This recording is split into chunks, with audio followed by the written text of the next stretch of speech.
Hello dear students, welcome to Dakshini classroom. Myself Surya Prakash Rangi. आज हम बेटा डिस्कस करेंगे नीट 13 का DT03 पेपर। तो चलिए फर्स्ट क्वेश्चन देखते हैं। जो आपके क्वेश्चन थे वो कुछ इजी लेवल के थे, जो गैसीय स्टेट से थे उसमें मोस्टली क्वेश्चन इजी लेवल के थे, और जो एटॉमिक स्ट्रक्चर के थे उसमें भी मोस्टली क्वेश्चन इजी लेवल के ही थे, जो डायरेक्ट फॉर्मूला बेस्ड है। तो चलिए वन बाय वन करके हम क्वेश्चन देख लेते हैं। फर्स्ट क्वेश्चन गिवन है आपको, density of the gas is found to be 5.46 gram per decimeter cube at 27 degrees Celsius and 2 atm pressure. What will be its density at STP? तो आपको given है डेंसिटी कितना given है। First question की हम बात कर रहे हैं। डेंसिटी गिवन है आपको कितना 5.46 ग्राम पर डेसीमीटर क्यूब, राइट। तो ये आप बोलते हैं ग्राम पर लीटर, एक ही बात है। 1 डेसीमीटर क्यूब 1 लीटर के बराबर होता है, ठीक है। टेम्परेचर आपको गिवन है कितना 27 डिग्री सेल्सियस यानी 300 केल्विन, एंड प्रेशर आपको गिवन है कितना 2 atm, राइट। अब कंडीशन क्या है, एसटीपी कंडीशन पे आपको पूछा गया है। एसटीपी कंडीशन पे प्रेशर कितना 1 atm एंड टेम्परेचर कितना है 273 केल्विन। अब हम डेंसिटी ऑफ गैस की बात करें, डेंसिटी का फॉर्मूला क्या होता है Pm/RT, राइट। तो यहाँ पे मोलर मास के बारे में कोई वेरिएशन नहीं गिवन है, आर का कोई वेरिएशन नहीं होगा, बिकॉज जिस गैस के लिए यहाँ पर 300 केल्विन पर गिवन है डेंसिटी, उसी के लिए आपको 273 केल्विन पर डेंसिटी पूछा गया है। तो मोलर मास तो क्या रहना है, सेम रहना है। तो हम क्या बोल देंगे, डेंसिटी किसके प्रोपोर्शनल, प्रेशर अपॉन टेम्परेचर। तो D1/D2 किसके बराबर होगा, P1/T1 इंटू P2/T2, राइट। तो एक डेंसिटी आपको गिवन है, दूसरा पूछा गया है। तो 300 केल्विन पे कितना है 5.46 अपॉन आपको D2 पूछा गया है। एसटीपी कंडीशन पर इनिशियली प्रेशर कितना था 2 atm, इनिशियली टेम्परेचर कितना था 300 केल्विन। एसटीपी कंडीशन में प्रेशर कितना होता है 1 atm, टेम्परेचर कितना होता है 273। तो यहां से आप D2 निकाल सकते हैं, मिल जाएगा आपको 3 ग्राम पर लीटर, राइट। तो बिल्कुल फॉर्मूला बेस्ड और सिंपल कैलकुलेशन पे बेस्ड क्वेश्चन था। चलिए सेकंड क्वेश्चन की बात करते हैं। सेकंड क्वेश्चन आपको गिवन है, Boyle's law can be represented graphically in several ways. Which of the following plot correctly represent Boyle's law? तो आपको यहाँ पे 3 ग्राफ गिवन है, PV graph versus P। Second graph given है आपको pressure volume graph. Third graph given है volume and 1/P का, and fourth option है ऑल ऑफ दिस, राइट। तो आपको अभी हम बॉयल्स टेम्परेचर की बात करें, बॉयल्स लॉ की बात करें। बॉयल्स लॉ क्या होता है, constant temperature and constant amount. Temperature क्या हो constant for a fixed amount of gas at constant temperature. क्या बोलते हैं, प्रेशर क्या होता है, वॉल्यूम के इनवर्सली प्रोपोर्शनल होता है, राइट। तो अगर प्रेशर वॉल्यूम के इनवर्सली प्रोपोर्शनल है तो हम यहाँ से क्या बोल सकते हैं, P किसके बराबर होगा K/V के। K क्या होगा यहाँ पे कांस्टेंट, तो आप क्या बोल सकते हैं PV क्या होगा K के बराबर यानी कांस्टेंट, यानी प्रेशर वॉल्यूम प्रोडक्ट क्या रहने वाला है, कांस्टेंट रहने वाला है। तो प्रेशर वॉल्यूम प्रोडक्ट हमेशा कांस्टेंट रहेगा। तो प्रेशर वॉल्यूम का या प्रेशर के साथ या वॉल्यूम के साथ अगर आप ग्राफ ड्रॉ करते हैं तो आपको कैसा ग्राफ मिलना चाहिए, कांस्टेंट। तो PV का ग्राफ आप किसी के साथ ड्रॉ करें, चाहे प्रेशर के साथ ड्रॉ करें चाहे वॉल्यूम के साथ, वो कांस्टेंट आपको मिलेगा। इसके अलावा प्रेशर क्या है, वॉल्यूम के इनवर्सली प्रोपोर्शनल। और थर्ड आपको ग्राफ गिवन है प्रेशर और 1/V के बीच में, सॉरी वॉल्यूम और 1/P के बीच में। तो आप क्या बोल सकते हैं, इसको इधर ले आए तो वॉल्यूम क्या होगा K/P। तो आप क्या बोल सकते हैं, वॉल्यूम क्या होगा 1/P के तो प्रोपोर्शनल हो जाएगा, प्रेशर के इनवर्सली प्रोपोर्शनल बट 1/P के डायरेक्टली प्रोपोर्शनल। तो हम क्या बोलेंगे, प्रेशर वॉल्यूम प्रोडक्ट क्या रहता है यहाँ पे, कांस्टेंट रहता है। तो फर्स्ट ग्राफ क्या होगा, करेक्ट होगा। सेकंड प्रेशर वॉल्यूम के इनवर्सली प्रोपोर्शनल होता है, तो प्रेशर वॉल्यूम के इनवर्सली प्रोपोर्शनल, तो ये ग्राफ भी क्या होगा, करेक्ट होगा। थर्ड वॉल्यूम का 1/P का, वॉल्यूम का 1/P के डायरेक्टली प्रोपोर्शनल होता है, P के तो इनवर्सली होगा बट 1/P के डायरेक्टली प्रोपोर्शनल, तो डायरेक्ट रिलेशन वाला ग्राफ है, तो ये भी सही होगा। तो फर्स्ट सही है, सेकंड सही है, थर्ड सही है। तो आपको पूछा है कौन सा वाला करेक्ट ग्राफ है, तो इसमें ऑल ऑफ दिस आंसर आ जाएगा। Fourth option will be correct answer, right. चलिए नेक्स्ट क्वेश्चन नंबर 3 एंड 4 देखते हैं। क्वेश्चन नंबर 3 आपको गिवन है, the set of quantum number n = 2, l = 2, m = 0 for n atomic system. चार ऑप्शन गिवन है, कौन सा वाला सही है। तो पहले तो हम चेक करें, यहाँ पे ये जो क्वांटम नंबर आपको दे रखा है वो क्या है, n = 2 यानी सेकंड शेल की बात की, l = 2 यानी यहाँ पे l = 2 किसके लिए होता है, d ऑर्बिटल के लिए। तो जब हम यहाँ पे बात करते हैं, अगर n का वैल्यू 2 है तो l का वैल्यू क्या होगा, n-1 के बराबर, राइट। n-1 यानी 2 - 1, सॉरी 0 to n-1 के बराबर होता है। तो यहाँ पे 0 to n-1 कितना होगा, 0 to n-1 यानी 0 to 1, यानी इसमें s ऑर्बिटल के लिए l का वैल्यू क्या होता है 0, p ऑर्बिटल के लिए l का वैल्यू क्या होता है 1, यानी जो सेकंड शेल है उसमें s और p ऑर्बिटल वहां पे अलाउड है। यहाँ पे जो l दे रखा है वो d ऑर्बिटल के लिए है, तो यहाँ पे l equal to d orbital के लिए यहाँ पर सेकंड शेल में d ऑर्बिटल का होना पॉसिबल नहीं है, तो ये सेट अलाउ नहीं होगा, राइट। तो ये फर्स्ट ऑप्शन देखते हैं, हम करेक्ट कर देंगे। अब बोला यहाँ पे बाकी तीन को भी चेक करें। Refers to an electron in 2d, तो क्या यहाँ पे सेकंड शेल में d ऑर्बिटल होता है क्या? नहीं होता है, right. Denote a 2p electron, क्या l का वैल्यू 2 p के लिए होता है क्या? नहीं, p के लिए l का वैल्यू कितना होता है 1, तो ये भी क्या हो जाएगा इनकरेक्ट हो जाएगा, right. Describe one of the 7f orbital, अगर 7f होता तो n का वैल्यू क्या होता 7 और l का वैल्यू क्या होता यहाँ पे 3 होता, तो 7 n का वैल्यू 7 होता और l का वैल्यू 3 होता, तो ही वो 7f ऑर्बिटल के लिए एप्लीकेबल होता है, तो ये फर्स्ट ऑप्शन करेक्ट होगा। नेक्स्ट फोर्थ क्वेश्चन पूछा है how many unpaired electron are present in Fe2+ ion, तो पहले हमें अनपेयर्ड इलेक्ट्रॉन बताना है, तो उसके लिए यहाँ पर Fe2+ का इलेक्ट्रॉनिक कॉन्फ़िगरेशन देखना होगा। उसके लिए हम पहले Fe का इलेक्ट्रॉनिक कॉन्फ़िगरेशन की बात करें। Fe का एटॉमिक नंबर कितना होता है 26, कितना होगा ऑफ द प्रिंसिपल के according 1s2 2s2 2p6 3s2 3p6 4s2 3d6, 26 electron थे किसमें Fe एटम में 10 20 26। अब आपको क्या बोला है Fe2+, तो अगर आप आयरन में से 2 इलेक्ट्रॉन निकालेंगे तो 2 इलेक्ट्रॉन कहां से निकलेंगे? आउटर मोस्ट शेल कौन है 4s, तो 4s से इलेक्ट्रॉन निकाल दीजिए, क्या बचेगा 1s2 2s2 2p6 3s2 3p6 and 3d6। अब पूछा है यहाँ पे अनपेयर्ड इलेक्ट्रॉन, s में कितना इलेक्ट्रॉन है यहाँ पे 2, मैक्सिमम 2 इलेक्ट्रॉन फिल हो सकते हैं, तो यहाँ पे कोई अनपेयर्ड इलेक्ट्रॉन नहीं होगा 1s में, देन 2s में भी कोई इलेक्ट्रॉन नहीं होगा अनपेयर्ड, राइट। देन 2p की बात करें, 2p में मैक्सिमम कितने इलेक्ट्रॉन फिल हो सकते हैं 6 इलेक्ट्रॉन फिल हो सकते हैं, तो यहाँ पे भी कोई अनपेयर्ड इलेक्ट्रॉन नहीं होगा। 3s में कितने मैक्सिमम इलेक्ट्रॉन 2 फिल हो सकते हैं, 2 प्रेजेंट है। देन 3p में मैक्सिमम कितने इलेक्ट्रॉन फिल हो सकते हैं 6 और 6 ही प्रेजेंट है। 3d की बात करें, 3d में कितने मैक्सिमम इलेक्ट्रॉन फिल हो सकते हैं यहाँ पर 10, तो यहाँ पे कितने 1 2 3 4 5 6, तो नंबर ऑफ अनपेयर्ड इलेक्ट्रॉन कितने होंगे इसमें 4 हो जाएंगे, then 4 will be answer, right. चलिए नेक्स्ट क्वेश्चन नंबर 5 एंड 6 देखते हैं। क्वेश्चन नंबर 5 गिवन आपको among the following select correct statement regarding 3dxy orbital के लिए बात की जा रही है, राइट। तो इट हैज 4 नॉब, तो हम अगर dxy ऑर्बिटल की बात करें तो dxy ऑर्बिटल में जो ऑर्बिटल्स होते हैं वो एक्सिस के बीच में 45 डिग्री एंगल पर प्रेजेंट होते हैं, राइट। तो इसमें कितने लोब होते हैं 4 लोब होते हैं, तो ये 4 लोब वाला पॉइंट सही है। 2 एंगुलर नोड, एंगुलर नोड कैसे निकालते हैं आप? एंगुलर नोड किसके इक्वल होता है l के बराबर, d ऑर्बिटल के l का वैल्यू कितना होता है 2, तो एंगुलर नोड 2 होना भी ये क्या स्टेटमेंट करेक्ट हो जाएगा। It does not have any radial node, radial node किसके बराबर होता है n-l-1 के बराबर। कौन से ऑर्बिटल की बात की है 3 के लिए, थर्ड शेल का ऑर्बिटल है, d के लिए l का वैल्यू क्या होता है 2 -1, तो ये भी क्या हो जाएगा 0, तो does not have any radial node, sorry ये भी सही हो जाएगा। The orbital angular momentum of electron in it this orbital is √6 into h/2 पाई, तो यहाँ पर अगर हम ऑर्बिटल एंगुलर मोमेंटम की बात करें ये क्या होता है h/2 पाई √l into l+1, l का वैल्यू क्या है 2, तो पुट कीजिए आपको मिलेगा यहाँ पे वैल्यू कितना h/2 पाई √2 into 2+1 यानी 3, तो ये कितना मिल जाएगा √6 into h/2 पाई, तो ये भी स्टेटमेंट क्या होगा करेक्ट होगा। तीनों स्टेटमेंट क्या होंगे यहाँ पे करेक्ट होंगे। नेक्स्ट क्वेश्चन नंबर 6 बोला है इनकरेक्ट स्टेटमेंट कौन सा होगा? इफ l = 0, l = 0 की मींस किसकी बात की है s ऑर्बिटल की बात की गई है। The electron distribution is spherical, तो s ऑर्बिटल क्या होता है स्फेरिकल शेप का होता है, तो यहाँ पे इलेक्ट्रॉन का डिस्ट्रीब्यूशन कैसा होता है स्फेरिकल शेप में होता है, तो ये करेक्ट हो जाएगा।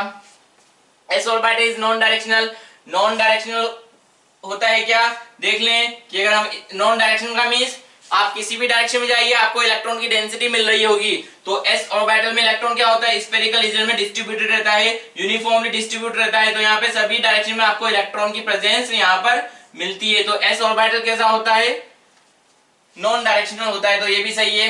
Next orbital angular momentum of 1s 2s 3s electron is equal, orbital angular momentum क्या होगा h/2 पाई √l into l+1, तो यहाँ पे क्या कहीं पर n आ रहा है क्या नहीं आ रहा, l1s के लिए भी l का वैल्यू 0 होता है, 2s के लिए भी l का वैल्यू 0 होता है, 3s के लिए भी l का वैल्यू 0 होता है, तो सभी के लिए l का वैल्यू 0 है, तो सभी का एंगुलर मोमेंटम क्या होगा बराबर होगा।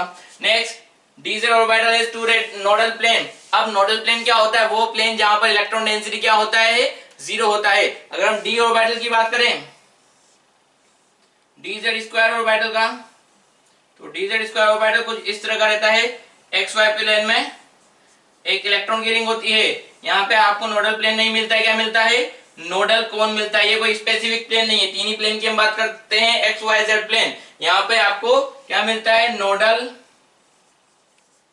कौन मिलता है, नोडल प्लेन नहीं मिलता है। तो आपको इनकरेक्ट स्टेटमेंट पूछा गया था, तो फोर्थ स्टेटमेंट क्या होगा, यहाँ पे इनकरेक्ट होगा, राइट। नेक्स्ट क्वेश्चन नंबर 7 की बात करें। क्वेश्चन नंबर 7 आपको गिवन है, how many electron can have n+l equal to 3 in ground state of chromium. तो पहले हम ग्राउंड स्टेट ऑफ क्रोमियम की बात करें। क्रोमियम का एटॉमिक नंबर कितना होता है, 24। तो ग्राउंड स्टेट की बात करें, क्रोमियम 24 कितना होगा, 1s2 2s2 of the principle के according 2p6 3s2 3p6 4s2 and 3d4 ये होना चाहिए था। बट एक्चुअली यहाँ पे डी को हाफ फिल करने के लिए 4s से एक इलेक्ट्रॉन कहां चला जाता है, 3d में चला जाता है। तो ये एक्चुअली क्या होता है, 4s1 3d5। अब आपसे पूछा है n+l इक्वल टू 3, तो सभी के लिए n का वैल्यू देख लें। n का वैल्यू क्या होगा, 1s के लिए n का वैल्यू 1, 2s के लिए 2, 2p के लिए 2, 3s के लिए 3, 3p के लिए 3, 4s के लिए 4, 3d के लिए 3। अगर हम l की वैल्यू की बात करें तो s के लिए l का वैल्यू क्या होगा, 0, इधर भी कितना होगा 0, इधर p के लिए l का वैल्यू क्या होता है 1, s के लिए l का वैल्यू क्या होता है 0, p के लिए l का वैल्यू कितना होता है 1, 4s के लिए l का वैल्यू कितना होता है 0, d के लिए l का वैल्यू कितना 2। अब n+l की बात करें, n+l कितना हो जाएगा, n+l 1 2 3 3 4 4 एंड 5, ठीक है। अब आपसे पूछा है how many electron can have, number of electron के लिए बात की n+l 3। तो यहाँ पे जहाँ पे n+l का वैल्यू 3 आ रहा है उसमें कितने कितने इलेक्ट्रॉन है, ये क्या है 2p6, 6 में p में कितना इलेक्ट्रॉन है यहाँ पे 6, और ये किसके लिए, s के लिए कितना इलेक्ट्रॉन है 2। तो टोटल कितना इलेक्ट्रॉन हो जाएगा, जिसके लिए n+l का वैल्यू 3 होगा, 8 इलेक्ट्रॉन हो जाएगा, राइट।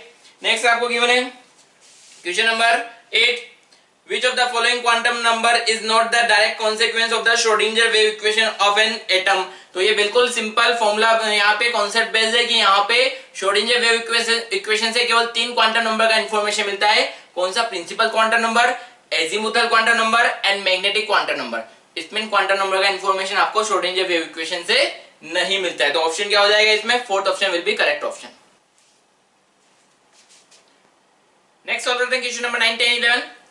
9 given है, which set of subshell of Li2 plus represent degenerated orbital। degenerated orbital क्या होते हैं, ऐसे ऑर्बिटल जिनका एनर्जी क्या हो, सिमिलर हो, उन्हें हम क्या बोलते हैं, degenerated orbital। अब आपको Li2 plus के लिए बात की है, Li2 plus मींस लिथियम में कितने इलेक्ट्रॉन होते हैं 3, उसमें से 2 इलेक्ट्रॉन निकल गए तो कितना बचा 1, यानी ये सिंगल इलेक्ट्रॉन स्पीशीज की बात कर रहा है। तो हम यहाँ पे कॉन्सेप्ट वही लगाएंगे जो हाइड्रोजन एटम का कॉन्सेप्ट है। अब जब हाइड्रोजन एटम की हमने बात की तो वहां पे जब भी हमने एनर्जी निकाली है तो first shell, second shell, third shell, fourth shell की एनर्जी निकाली, कभी ऑर्बिटल का एनर्जी नहीं निकाला है। क्यों, क्योंकि वहां पे पर्टिकुलर शेल में हर ऑर्बिटल का एनर्जी क्या होता है, बराबर। ऐसा क्यों होता है, क्योंकि वहां पे एक सिंगल इलेक्ट्रॉन प्रेजेंट है। जब नंबर ऑफ इलेक्ट्रॉन 1 से ज्यादा होते हैं तो वहां पे इलेक्ट्रॉन रिपल्शन की वजह से ऑर्बिटल की एनर्जी में डिफरेंस क्रिएट हो जाता है। तो जो हमें ऑफ प्रिंसिपल गिवन है 1s 2s 2p3 जो भी वो ऑफ प्रिंसिपल का ऑर्डर है या n+ रूल है वो किसके लिए है, मल्टी इलेक्ट्रॉन स्पीशीज के लिए। सिंगल इलेक्ट्रॉन स्पीशीज के लिए एनर्जी का ऑर्डर क्या होगा, सबसे कम एनर्जी किसमें होता है, फर्स्ट शेल में। देन सेकंड शेल के सभी ऑर्बिटल का एनर्जी क्या होता है, बराबर होता है। Then third shell 3s 3p 3d के हर ऑर्बिटल का एनर्जी बराबर होगा, किसके लिए, 4 सिंगल इलेक्ट्रॉन स्पीशीज, राइट। तो 1s देन 2s 2p। तो यहाँ पे डीजेनरेसी कितना होगा, कितने ऑर्बिटल होंगे जिनका एनर्जी बराबर, 1s में तो केवल एक ही ऑर्बिटल है, यहाँ पे कितने ऑर्बिटल है जिनका एनर्जी बराबर है, 2p के 3 एंड फॉर 2s का 1, तो 4 ऑर्बिटल यहाँ पर डीजेनरेटेड है। यहाँ पर कितने ऑर्बिटल डीजेनरेटेड है, 1 + 3 + 5 9 ऑर्बिटल। वैसे ही 4s 4p 4d and 4f ये ऑर्बिटल भी क्या होंगे, डीजेनरेटेड। तो एक शेल के ऑर्बिटल सिंगल इलेक्ट्रॉन स्पीशीज में एक ही शेल के ऑर्बिटल का एनर्जी क्या होता है, बराबर। तो 2s 3s एंड 4s ये सभी एक शेल के ऑर्बिटल नहीं है, 2s 3p 3d ये भी एक शेल के ऑर्बिटल नहीं है, 3s 3p 3d इन सब का एनर्जी क्या होगा, बराबर, right. Next, total spin off Fex + s 5/2 value of x। तो यहाँ पर x क्या है, आयरन के ऊपर जो चार्ज है, टोटल स्पिन आपको क्या बताता है, टोटल स्पिन क्या होता है, number of unpaired electron by 2। तो टोटल स्पिन आपको कितना देखा है, +5/2। तो हम क्या बोलेंगे, टोटल स्पिन क्या होता है, number of unpaired electron by 2। तो टोटल स्पिन किसके बराबर दे रखा है आपको, 5/2 के इक्वल, राइट। तो यहाँ पे नंबर ऑफ अनपेयर्ड इलेक्ट्रॉन कितना होगा, 5 होगा। तो 5 अनपेयर्ड इलेक्ट्रॉन के लिए यहाँ पे कितना चार्ज होना चाहिए आयरन पर, वही आपको बताना है। तो अगर हम आयरन की बात करें, यहाँ पे सॉल्व कर देते हैं ऊपर। अगर हम आयरन की बात करें, Fe एटॉमिक नंबर कितना होता है, 26, 1s2, 2s2, 2p6, 3s2, 3p6, 4s2 and 3d6। आपको कितने अनपेयर्ड इलेक्ट्रॉन चाहिए, 5 अनपेयर्ड इलेक्ट्रॉन। तो अभी यहाँ पे 4s में कितना इलेक्ट्रॉन है, 2, एंड 3d में कितना इलेक्ट्रॉन है, 6, राइट। अभी नंबर ऑफ अनपेयर्ड इलेक्ट्रॉन कितना है, 4। अब आपको क्या करना है, अनपेयर्ड इलेक्ट्रॉन कितने करने हैं, 5 करने हैं। तो अब जब यहाँ पे आप इलेक्ट्रॉन को निकालेंगे तो इलेक्ट्रॉन कहां से निकलते हैं, आउटर मोस्ट शेल से। तो या तो +1 होगा, +2 होगा, +3 होगा या +4 होगा। तो अगर आप इसमें से इलेक्ट्रॉन निकालेंगे तो इलेक्ट्रॉन कहां से निकालेंगे, सबसे पहले आउटर मोस्ट शेल से निकालेंगे। और कौन सा आप यहाँ पे ऑक्सीडेशन नंबर लेंगे, जो स्टेबल होता है, राइट। तो अभी हम यहाँ से कितने इलेक्ट्रॉन निकाल दें कि यहाँ पे टोटल अनपेयर्ड इलेक्ट्रॉन कितने बच जाए, 5 बच जाए। तो अगर मैं यहाँ से 2 इलेक्ट्रॉन और 1 इलेक्ट्रॉन ये निकाल दूं तो यहाँ पे नंबर ऑफ अनपेयर्ड इलेक्ट्रॉन कितने हो जाएंगे, 5 हो जाएंगे। तो यानी यहाँ पर जो यहाँ पर चार्ज होगा ये कितना होगा, यहाँ पे +3 होना चाहिए। तो अगर यहाँ से 2 इलेक्ट्रॉन, यहाँ से 1 इलेक्ट्रॉन यहाँ से निकालते हैं तो यहाँ पे +3 चार्ज डेवलप होगा और 5 अनपेयर्ड इलेक्ट्रॉन आ जाएंगे। तो आंसर क्या होगा, यहाँ पे 3 चार्ज, यहाँ पे x का वैल्यू 3 होना चाहिए। अगर आप 1 इलेक्ट्रॉन निकालते हैं तो भी यहाँ पे 5 अनपेयर्ड इलेक्ट्रॉन हो सकते हैं, बट वो स्टेबल कॉन्फ़िगरेशन नहीं होगा, राइट। नेक्स्ट 11 की हम बात करते हैं। Consider the ground state of zinc atom, the number of electron with magnetic quantum number m = 0। तो यहाँ पे आपको बताना है m = 0 वाले में इलेक्ट्रॉन कितने होंगे। तो यहाँ पे पहले आपको इसका इलेक्ट्रॉनिक कॉन्फ़िगरेशन लिखना होगा।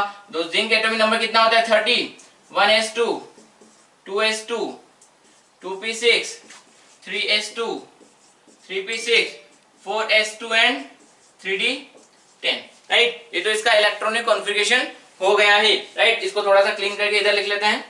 होपफुली आपने ये जो नोट सोल्व किया है वो नोट कर दिया होगा।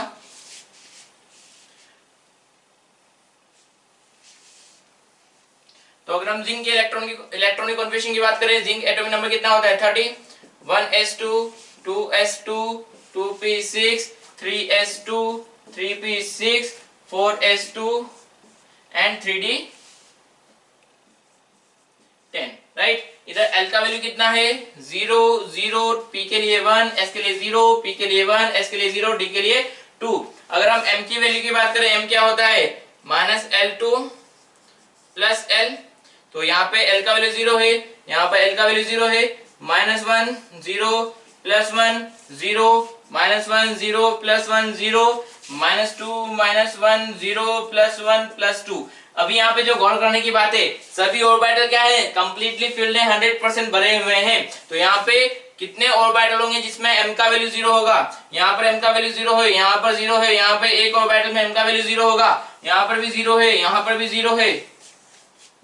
तो हर सबशेल में एक ऑर्बिटल ऐसा है जहाँ पे m का वैल्यू क्या है, 0, और हर ऑर्बिटल 2 इलेक्ट्रॉन से फिल्ड है। तो कितने ऑर्बिटल में m का वैल्यू 0 है, 1, 2, 3, 4, 5, 6, 7।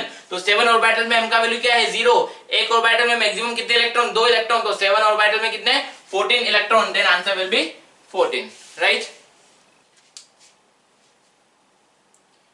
चलिए नेक्स्ट देखते हैं question number 12। Outermost electronic configuration nitrogen, nitrogen का एटॉमिक नंबर क्या है, 7। तो अगर हम बात करें क्या होगा, 1s2, 2s2 and 2p3, right. तो 2s और 2p के लिए आपको दे रखा है, तो 2p में कितना इलेक्ट्रॉन होगा, 3 इलेक्ट्रॉन। अब जब हम यहाँ पे 3 इलेक्ट्रॉन फिल करते हैं तो इसका कॉन्फ़िगरेशन कैसे है, 1s, 2s and 2p। 2p में कितना इलेक्ट्रॉन फिल करना है, 3 इलेक्ट्रॉन। तो हुंस रूल के अकॉर्डिंग इलेक्ट्रॉन 1 बाय 1 करके फिल करना है, राइट। इलेक्ट्रॉन का स्पिन क्लॉकवाइज भी रख सकते हैं और एंटी क्लॉकवाइज भी रख सकते हैं। तो दोनों ही कॉन्फ़िगरेशन सही होगा। तो ये वाला भी सही होगा और यहाँ पर ये भी सही होगा। तो आपको बोला है 1 and 2 बोथ, तो fourth answer will be correct. Next 13 बोला है, which of the following configuration associated with biggest jump between second and third ionization enthalpy. Second and third ionization enthalpy के बीच में बिगेस्ट जंप हो, यानी बहुत ज्यादा डिफरेंस हो। ऐसा कब हो सकता है? जब सेकंड इलेक्ट्रॉन निकालने के बाद जब आप थर्ड इलेक्ट्रॉन निकालना चाहें तो वहां पर एनर्जी बहुत ज्यादा देनी पड़े। ऐसा कब हो सकता है? जब दो इलेक्ट्रॉन निकालने के बाद एटम के अंदर स्टेबल कॉन्फ़िगरेशन आ जाए। तो दो इलेक्ट्रॉन निकालने के बाद किसमें स्टेबल कॉन्फ़िगरेशन? स्टेबल कॉन्फ़िगरेशन का मींस नोबल गैस कॉन्फ़िगरेशन किसमें आ रहा है? तो यहाँ पर कितना 1:2:2p6, ये तो ऑलरेडी नोबल गैस कॉन्फ़िगरेशन है। तो यहाँ से अभी इसी कंडीशन में इलेक्ट्रॉन निकालने में बहुत ज्यादा एनर्जी लगने वाली है। यहाँ पे 1:2:2p6 3s1, एक इलेक्ट्रॉन निकालने के बाद जब सेकंड इलेक्ट्रॉन निकालना चाहेंगे तो नोबल गैस कॉन्फ़िगरेशन से निकालना पड़ेगा, तो वहां पर बहुत ज्यादा एंथैल्पी में जंप हो जाएगा, राइट। तो इसमें फर्स्ट एंथैल्पी और सेकंड एंथैल्पी के बीच में बहुत ज्यादा डिफरेंस होगा। थर्ड में बात करें 1:2:2p6 3s2, दो इलेक्ट्रॉन निकालने के बाद जब आप थर्ड इलेक्ट्रॉन निकालना चाहेंगे तो नोबल गैस कॉन्फ़िगरेशन से निकालना पड़ेगा, तो उसमें बहुत ज्यादा एनर्जी देनी पड़ेगी। तो यहाँ पर बहुत ज्यादा दोनों में डिफरेंस रहेगा, किसमें? Second ionization enthalpy and third ionization enthalpy. Then answer will be third, right. Next पूछा है possible value of L and M for last electron in Cl-। Cl- का हम एटॉमिक नंबर बात में कितना होता है? 17। तो यहाँ पे क्या होगा? Electronic configuration 1s2 2s2 2p6 3s2। Cl- की बात की तो एटॉमिक नंबर 17 होता है, तो -1 आ गया तो कितने इलेक्ट्रॉन हो जाएंगे? 18। तो ये कितना होगा? 3p6, right. तो अब जो यहाँ पे लास्ट इलेक्ट्रॉन है वो 3p ऑर्बिटल में जा रहा है, तो n का वैल्यू क्या होगा? यहाँ पे 3 होगा। आपको किसके लिए वैल्यू पूछी है? L एंड M, n का वैल्यू अगर 3 है तो p के लिए L का वैल्यू कितना होता है? 1 होता है। अब यहाँ पे जो लास्ट इलेक्ट्रॉन है, यहाँ पर 3 इलेक्ट्रॉन फिल करने के बाद जो बाकी इलेक्ट्रॉन है वो किसी भी तरीके से रैंडमली फिल हो सकते हैं। हो सकता है फोर्थ इलेक्ट्रॉन यहाँ पे फिल हुआ हो सकता है फिफ्थ इलेक्ट्रॉन यहाँ पे हुआ हो सकता है सिक्स इलेक्ट्रॉन यहाँ पर हुआ हो। तो 6 इलेक्ट्रॉन तीनों में से कोई से भी ऑर्बिटल में प्रेजेंट हो सकता है। लास्ट इलेक्ट्रॉन कौन सा है हमें पता नहीं है, राइट। पर जो लास्ट इलेक्ट्रॉन है वो तीनों में से किसी में फिल हो सकता है। तो m का वैल्यू उसके लिए -1 भी हो सकता है, 0 भी हो सकता है, +1 भी हो सकता है, तीनों में से कोई सा भी वैल्यू हो सकता है। अब यहाँ पे L का वैल्यू 1 और M का वैल्यू या तो -1 या 0 या +1 वाला कॉम्बिनेशन आपको देखना है। L का वैल्यू आपको दे दिया है 1, M का वैल्यू क्या 2 होगा क्या? नहीं, ये कॉम्बिनेशन इनकरेक्ट है। क्या L का वैल्यू P के लिए 2 होता है क्या? नहीं, ये वाला कॉम्बिनेशन भी इनकरेक्ट है। क्या L का वैल्यू P के लिए 3 होता है क्या? नहीं, तो ये वाला भी कॉम्बिनेशन इनकरेक्ट है। एक ही कॉम्बिनेशन है, L1 दे रखा है, M का वैल्यू -1 दे रखा है। अगर -1 की जगह 0 होता है तो भी वो करेक्ट ऑप्शन होता, अगर -1 या 0 की जगह +1 होता है तो वो भी करेक्ट ऑप्शन होता। तो fourth option will be correct option, right.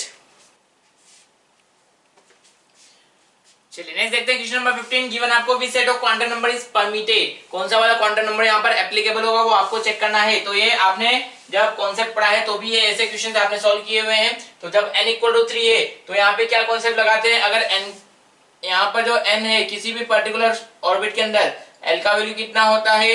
यहाँ पे 0 to n-1 के बराबर होता है। m का वैल्यू कितना होता है? -L2 + L, और s का वैल्यू क्या होगा? +½ और -½ राइट। तो अगर n का वैल्यू 3 है तो l का वैल्यू क्या हो सकता है? 0 to n-1। 0 to n-1 क्या होगा?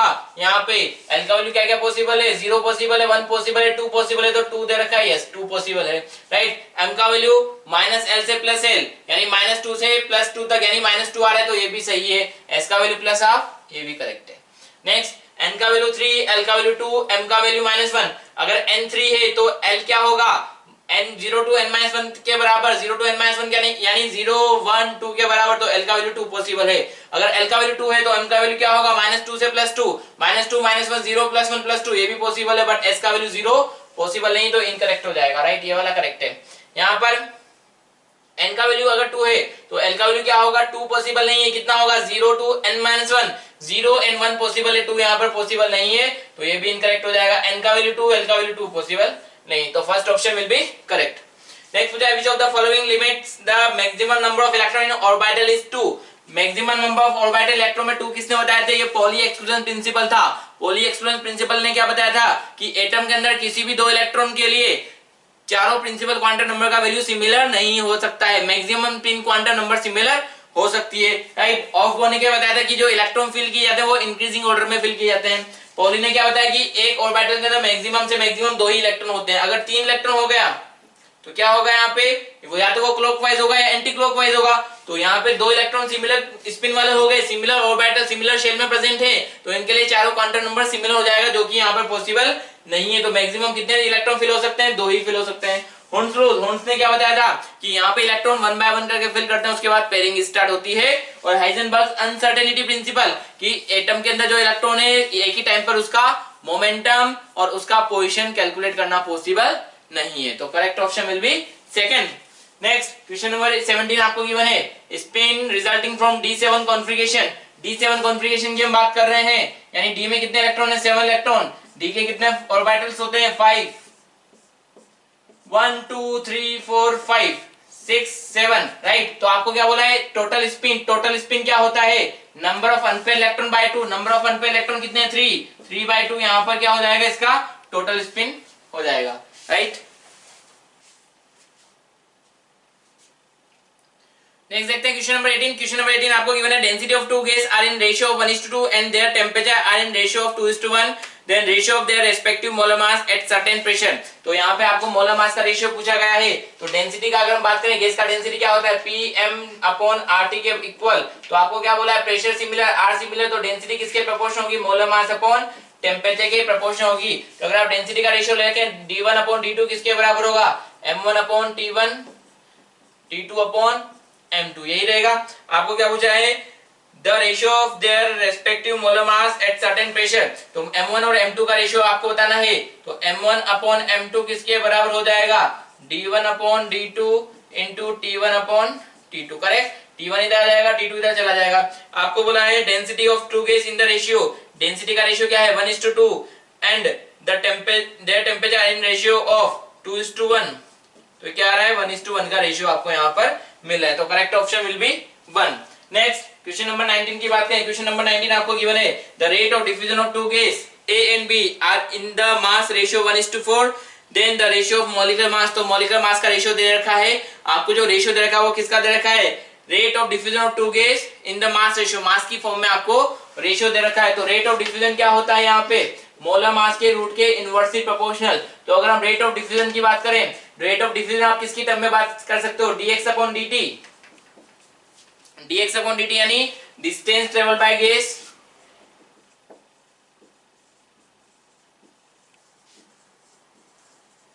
अपॉन टाइम टेकन, या फिर dn/dt यानी most diffused upon time taken, या फिर dv/dt ये क्या होगा volume diffused upon time taken, और dp/dt ये क्या होगा प्रेशर ड्रॉप्ड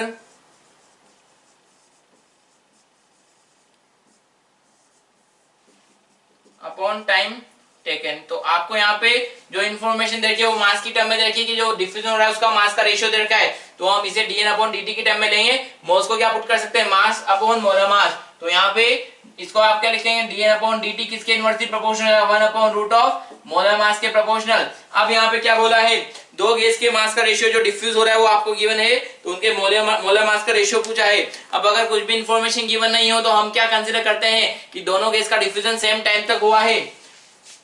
तो हम क्या बोलेंगे dn किसके प्रोपोर्शनल हो जाएगा मोलर मास के रूट के proportion, dn of first gas upon dn of second gas किसके इक्वल होगा root of molar mass of second gas upon root of molar mass of first gas, right. यहाँ पे time तो दोनों के लिए सिमिलर होगा तो टाइम तो कैंसिल आउट हो जाएगा। यहाँ पे मोल्स डिफ्यूज को आप क्या ले सकते हैं mass diffuse upon molar mass of gas diffuse upon mass diffuse upon molar mass of second gas equal to m2 upon m1 root, right. तो यहाँ पे ये कितना हो जाएगा यहाँ पे कैंसिल आउट कर दें। सो W1 अपॉन W2 का रेशियो कितना होगा यहाँ पर M1 upon M2 into root M2 upon M1, सही है क्या। M1 उधर चला जाएगा M2 इधर आ जाएगा, तो यहाँ पे इन पे पावर 1 है इस पे पावर हाफ है, तो बचेगा क्या overall M1 upon M2 power half, right. अब इन्होंने आपको इंफॉर्मेशन दे रखी है रेशियो मास का रेशियो जो डिफ्यूज हुआ है, तो W/W2 का रेशियो कितना है 1/4, तो M1 और M2 का पावर हाफ यहाँ पर आपको मिलेगा। तो M1 अपॉन M2 कितना हो जाएगा यहाँ पे 1/16 के इक्वल। तो मास का रेशियो आपको कितना मिलेगा 1/16, राइट। नेक्स्ट क्वेश्चन नंबर 20 की बात करें, गिवन आपको an open flask containing air is heated from 300 kelvin to 500 kelvin, what percent of air will be escaped, escaped mean बाहर निकल गया होगा, to the atmosphere if pressure is keeping constant. तो अगर प्रेशर कांस्टेंट है तो हम यहाँ पे क्या करें, पीवी इक्वल टू एनआरटी की बात करें। अब यहाँ पे कंटेनर क्या है, यहाँ पे ओपन फ्लास्क है, तो जो फ्लास्क है उसका वॉल्यूम क्या रहना है, कांस्टेंट रहना है। उस फ्लास्क के अंदर जितना गैस प्रेजेंट होगा उसका वॉल्यूम भी क्या रहना है, कांस्टेंट रहना है। तो volume constant, pressure constant, R constant, तो एन टी प्रोडक्ट क्या होगा यहाँ पर, कांस्टेंट रहने वाला है। तो इनिशियल मोल्स, इनिशियल टेम्परेचर का product final mole final temperature के प्रोडक्ट के बराबर होगा। तो इनिशियल मोल्स को अगर एन मान लें तो इनिशियल टेम्परेचर कितना है 300, फाइनल मोल्स अगर टेम्परेचर को 500 केल्विन कर दिया जाए तो फाइनल मोल्स यानी रिमेनिंग मोल्स इन कंटेनर कितना होगा 3/5। तो N2 क्या है, रिमेनिंग मोल्स इन कंटेनर। तो अगर रिमेनिंग मोल्स 3/5 ऑफ N बचे हैं तो यहाँ पे एस्केप्ड मोल्स कितना होगा, n-3n/5 मींस 2n/5। तो 2n/5 मोल्स यहाँ पे क्या हो गए होंगे, एस्केप्ड हो गए होंगे, राइट। तो आपसे परसेंटेज पूछा है तो 2/5 मोल्स यहाँ पे 2/5 n मोल यहाँ पे n मोल के रेस्पेक्ट में एस्केप हो चुके हैं। तो यहाँ पे परसेंटेज निकाल लीजिए तो कितना मिल जाएगा, यहाँ पे 40% मोल्स यहाँ पर एस्केप्ड हो चुके हैं, राइट। नेक्स्ट क्वेश्चन नंबर 21 की बात करें। क्वेश्चन नंबर 21 आपको गिवन है, अ gaseous mixture contain 3 gas A, B and C with a total number of moles। तो यहाँ पे Na plus Nb plus Nc आपको कितना दे रखा है, 10 मोल दे रखा है, ठीक है। एंड टोटल प्रेशर कितना है, यहाँ पे प्रेशर आपको दे रखा है कितना, 10 atm, ठीक है। The partial pressure of A and B are 3 atm and 1 atm। Partial pressure of A आपको दे रखा है 3 atm, partial pressure of B आपको दे रखा है कितना 1 atm। तो ए का 3 है, बी का 1 है, तो टोटल कितना हुआ 4। यहाँ पे 10 atm था टोटल, तो ए का 3 बी का 1, तो पार्शियल प्रेशर ऑफ सी कितना हो जाएगा यहाँ पे 6 atm, ठीक है। अब आपको बोला है molecular weight of C is 2 gram per mole, then the weight of C present in the mixture. अब देखिए यहाँ पे कि हम क्या बोल रहे हैं, कंटेनर क्या है, यहाँ पे क्लोज कंटेनर रहा होगा, ठीक है। तो क्लोज कंटेनर के अंदर 3 गैस प्रेजेंट है, तीनों के मिला के टोटल मोल कितना है 10 है। अब यहाँ पे प्रेशर कितना है 10 atm है, तो यहाँ पे टेम्परेचर का वेरिएशन बोला नहीं है, तो हम क्या बोलेंगे PV इक्वल टू nRT के according, V constant, R constant, T constant. तो जो प्रेशर का रेशियो होगा वो किसके रेशियो में होगा, मोल्स के रेशियो में। तो अगर A का प्रेशर, यहाँ पे जितना प्रेशर है उतने ही मोल्स प्रेजेंट है, यानी मैग्नीट्यूड वाइज सेम मोल्स हैं। ये 10 मोल है तो प्रेशर 10 atm है, तो अगर इसकी वजह से प्रेशर 3 atm है तो हम क्या बोल रहे हैं, प्रेशर मोल्स के प्रोपोर्शनल होगा। अगर ये 3 atm है, 10 atm में से इसका प्रेशर 3 atm है, तो 10 मोल में से इसका कितना मोल होगा 3 मोल, इसका कितना होगा 1 मोल और इसका कितना होगा 6 मोल, ठीक है।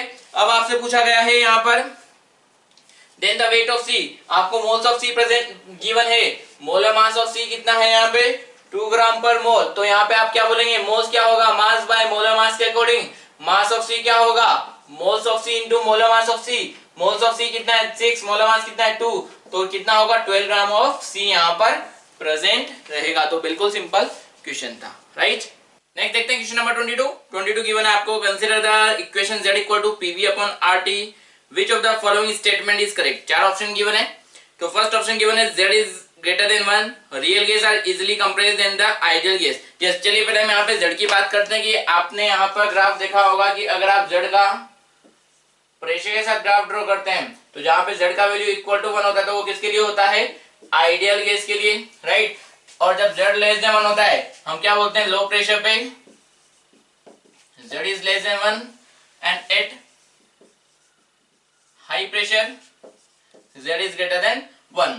और जो z को है वो आप ऐसे भी रिप्रेजेंट कर सकते हैं, volume of real gas to the volume of ideal gas ratio, right. तो यहाँ पे अगर वॉल्यूम ऑफ रियल गैस कम है तो यहाँ पे z का वैल्यू क्या होगा लेस देन 1, और जहाँ पे वॉल्यूम ऑफ रियल गैस ज्यादा है तो वहाँ पे z का वैल्यू क्या होगा ग्रेटर देन 1। तो z लेस देन 1 के लिए आप क्या बोल सकते हैं, volume of real gas is less than volume of ideal gas, और z इज ग्रेटर देन 1 के लिए आप क्या बोल सकते हैं, volume of real gas is greater than volume of ideal gas, right. अब अगर रियल गैस का वॉल्यूम आइडियल गैस के रिस्पेक्ट में सेम टेम्परेचर की हम बात कर रहे हैं, कि अगर volume of real gas ideal gas के रिस्पेक्ट में कम है तो इसका मीन्स वहां पे क्या होता है, अट्रैक्टिव फोर्स डोमिनेंट होते हैं। तो यहाँ पे हम क्या बोलते हैं, अट्रैक्टिव फोर्स डोमिनेंट।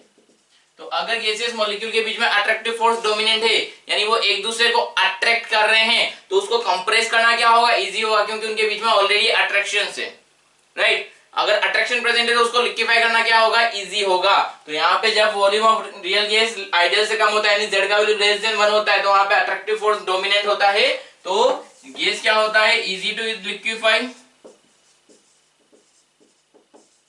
एंड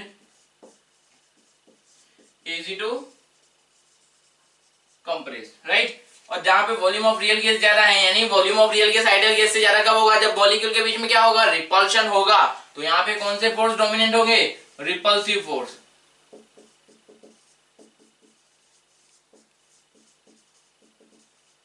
और रिपल्सिव फोर्स डोमिनेंट है तो डिफिकल्ट लिक्विफाई करना या कंप्रेस करना क्या होगा, डिफिकल्ट होगा, डिफिकल्ट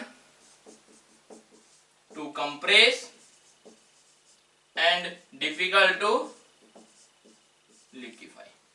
क्लियर। तो अब ऑप्शन हम देख लेते हैं। गिवन आपको z equal to PV upon RT, which of the following statement is correct? If z is greater than 1, real gas are easy to compress। अगर z का वैल्यू ग्रेटर देन 1 है तो वहां पे रिपल्सिव फोर्स डोमिनेंट होंगे, तो compress करना क्या होगा, मुश्किल होगा। तो फर्स्ट स्टेटमेंट इनकरेक्ट। सेकंड बोला है when z equal to 1, real gas are compress easily. जब z equal to 1 है तो वहां पे बिहेवियर कैसा होता है, आइडियल होता है। तो इन्होंने रियल गैस बोल दिया है, तो स्टेटमेंट इनकरेक्ट हो जाएगा। थर्ड बोला है when z is greater than 1, real gas are difficult to compress। तो z is greater than 1 होगा तो रिपल्सिव फोर्स डोमिनेंट होंगे, डिफिकल्ट होगा कंप्रेस करने के लिए, बिल्कुल सही स्टेटमेंट है।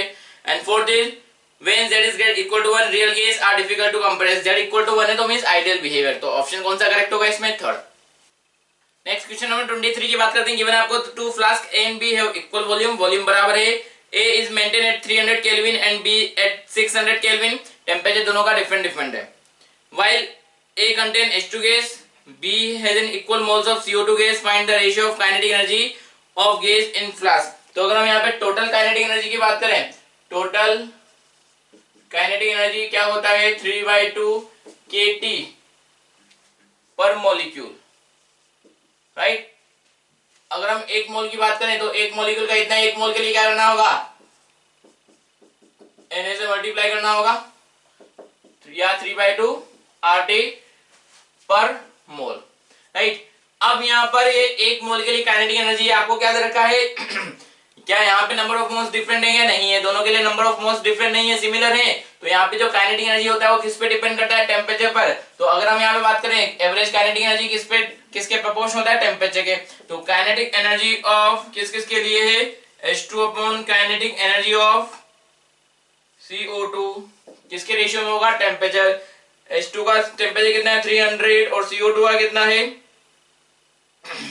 600 केल्विन। तो यहाँ पे काइनेटिक एनर्जी का रेशियो क्या हो जाएगा, 1:2। तो first option will be correct. Next question number 24 की बात करते हैं। गिवन आपको calculate the compressibility factor Z of CO2 if 1 mole of it occupies 0.4 litre and 300 kelvin and 40 atm। Comment on the result. तो आपको यहाँ पे डिफरेंट ऑप्शन गिवन है, 4 ऑप्शन गिवन है, और उसके बेसिस पर कंप्रेसिबिलिटी यहाँ पे पूछा है कि कम होगी या ज्यादा होगी। तो पहले आपको Z निकालना है। तो Z क्या होता है, PV अपॉन RT। प्रेशर आपको गिवन है, प्रेशर कितना है 40 atm। वॉल्यूम कितना है 0.4 लीटर अपॉन R 0.0821। टेम्परेचर कितना है 300 केल्विन। तो कैलकुलेट करो तो अप्रोक्सीमेट 6.5 के अप्रोक्स आपको मिलेगा, राइट। तो यहाँ पे Z अगर 1 के इक्वल होता है तो आइडियल बिहेवियर होता है, लेस देन 1 या ग्रेटर देन 1 होता है तो रियल बिहेवियर होता है। तो अभी Z का वैल्यू क्या है, लेस देन 1 है तो रियल बिहेवियर है। अब लेस देन 1 में भी क्या होगा, अगर Z लेस देन 1 होता है तो Z क्या होता है, वॉल्यूम ऑफ रियल और वॉल्यूम ऑफ आइडियल का भी रेशियो होता है, यानी वॉल्यूम ऑफ रियल क्या है, आइडियल से कम है। तो वॉल्यूम ऑफ रियल गैस अगर आइडियल से कम होता है तो कौन सा फोर्स होता है वहां पे, attractive force. Attractive force dominant है। तो अगर हम कंप्रेस करना चाहेंगे तो इजीली कंप्रेस होगा, नहीं होगा, इजीली किसके रिस्पेक्ट में, आइडियल के रिस्पेक्ट में। तो अट्रैक्टिव फोर्स ऑलरेडी थे, आप कंप्रेस करना चाह रहे हैं तो easy to compress and easy to liquefy, right. तो ऑप्शन देख लें, आपको गिवन है यहाँ पर 0.4। अच्छा पहले वैल्यू देख लें, वैल्यू कितना आ रहा है 0.65 के लगभग। सेकंड ऑप्शन ही 0.65 दे रहा है, CO2 is more compressible than ideal gas. तो यहाँ पे क्या है, Z का वैल्यू लेस देन 1 है, तो अट्रैक्टिव फोर्स क्या है, डोमिनेंट है, आइडियल गैस के रिस्पेक्ट में इजीली कंप्रेस होगा, यानी ज्यादा कंप्रेस हो सकता है, right. Next question number 25 given है आपको, a helium atom is 2 times heavier than a hydrogen molecule at 298 kelvin, the average kinetic energy of helium molecule at same temperature. अगर यहाँ पे अभी आपको जस्ट बताया कि जो काइनेटिक एनर्जी होता है वो किस पे डिपेंड करता है, टेम्परेचर पर। अगर टेम्परेचर सेम है तो काइनेटिक एनर्जी भी क्या रहेगी, सेम रहेगी। तो हीलियम एटम को क्या कर दिया, मास बढ़ा दिया है, 2 टाइम्स हेवियर, हाइड्रोजन मॉलिक्यूल के रिस्पेक्ट में 2 टाइम्स हेवियर है। आपको ये नहीं बोला है कि मोल्स डिफरेंट है, राइट, डिफरेंट मोल्स के बारे में बात नहीं की है, उनके मास का कंपेरिजन बताया, राइट। यानी मोलर मास वैसे भी क्या होता है, हीलियम का 4 होता है और हाइड्रोजन का 2 होता है, बट टेम्परेचर सेम है तो काइनेटिक एनर्जी क्या होगा, सिमिलर होगा। तो आंसर क्या होगा, same as that of hydrogen molecule, दोनों का काइनेटिक एनर्जी क्या रहने वाला है, सिमिलर। नेक्स्ट क्वेश्चन नंबर 26 की बात करें, 26 गिवन है, a real gas most closely approaches the behaviour of ideal. Real gas का बिहेवियर आइडियल कब होता है, जब प्रेशर क्या हो, लो हो, और टेम्परेचर क्या हो, high temperature. Low pressure and high temperature पे गैस क्या होती है, आइडियल बिहेवियर शो करना शुरू करती है। अब ये 4 ऑप्शन में से कौन सा मोस्ट आइडियल बिहेवियर शो कर रहा होगा, जहां पर प्रेशर सबसे कम हो और टेम्परेचर सबसे ज्यादा। तो आप देख लीजिए कौन सा ऑप्शन में प्रेशर सबसे कम है, थर्ड ऑप्शन, और टेम्परेचर भी क्या होगा, 500 केल्विन। तो यहाँ पे थर्ड ऑप्शन में प्रेशर सबसे कम है और टेम्परेचर भी ज्यादा है, तो यहाँ पे इन चारों में सबसे ज्यादा आइडियल बिहेवियर किस कंडीशन में हो रहा होगा, थर्ड कंडीशन में, राइट। नेक्स्ट 27 की बात करते हैं, क्वेश्चन नंबर 27 गिवन आपको, which is correct increasing order of easy of liquefiability of the gas. Yes, अगर हम गैस की लिक्विफिकेशन की बात करें तो वो किस पे डिपेंड करता है, अट्रैक्टिव फोर्स पर। जिन गैस मॉलिक्यूल के बीच में अट्रैक्टिव फोर्स ज्यादा होगा उसका लिक्विफिकेशन क्या हो रहा होगा, ज्यादा हो रहा होगा, इजीली हो रहा होगा। तो हमें केवल यहाँ पे सिंपल अट्रैक्टिव फोर्स को कंपेयर करना है, जो आप केमिकल बॉन्डिंग में पढ़ चुके हैं कि अट्रैक्टिव फोर्स किस तरीके से देखते हैं, वनडेबल फोर्सेस किस तरीके से देखते हैं। तो यहाँ पे आपको 4 ऑप्शन गिवन है, 4 गैस है, H2, N2, CH4, CO2। तो यहाँ पे आपको जो अट्रैक्टिव फोर्स देखना है वो सरफेस एरिया के बेसिस पे, मोलर मास के बेसिस पे देख लीजिए। तो यहाँ पे CO2 का मोलर मास क्या होगा, सबसे ज्यादा, तो सबसे ज्यादा अट्रैक्टिव फोर्स किसमें होगा, वनडेबल फोर्सेस की बात कर रहे हैं, तो सबसे ज्यादा CO2, देन CH4। हालांकि मोलर मास N2 का ज्यादा है, बट सरफेस एरिया किसका ज्यादा होगा, CH4 का, इसलिए हम यहाँ पे CH4 का अट्रैक्टिव फोर्स सेकंड ले रहे हैं। Next third N2 then H2। ये तो फर्स्ट ऑप्शन ही हो गया जो आपका करेक्ट आंसर होगा, केवल अट्रैक्टिव फोर्स के बेसिस पर ही आपको आंसर देखना है। Next question number 28, question number 28 आपको गिवन है, at what temperature the RMS velocity of SO2 will be same that of O2। तो RMS वेलोसिटी क्या होता है, URMS, फॉर्मूला बेस्ड क्वेश्चन है, √3RT अपॉन कैपिटल M। तो यहाँ पे RMS किस पे डिपेंड करेगा, टेम्परेचर और मोलर मास के रूट के प्रोपोर्शन होगा। तो हम क्या बोल सकते हैं, URMS is proportional to root of temperature upon molar mass. तो क्या होगा, URMS of SO2 upon URMS of O2। Sorry, आपको क्या बोला है कि दोनों का RMS वेलोसिटी क्या करना है, सेम रखना है ना।